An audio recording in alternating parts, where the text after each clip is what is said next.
Ganjar Pranowo turut merespon kabar soal PDI Perjuangan yang akan mengusung Anies Baswedan di Pilkada Jakarta 2024 mendatang.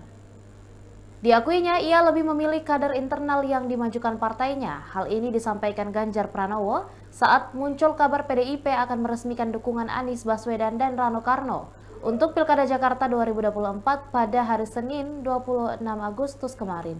Ia mengungkap alasan mengapa memilih kader PDIP untuk dicalonkan di Pilkada. Menurutnya, partai berlambang banteng itu memiliki kader yang cukup banyak, namun ia tak menyangkal akan ada dinamika dalam prosesnya.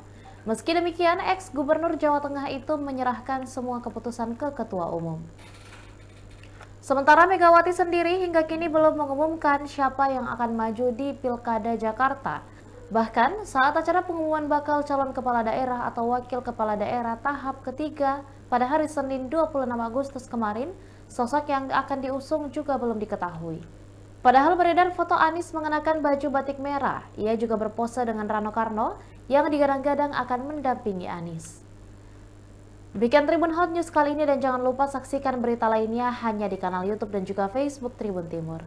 Download Tribun X sekarang, menghadirkan lokal menjadi Indonesia.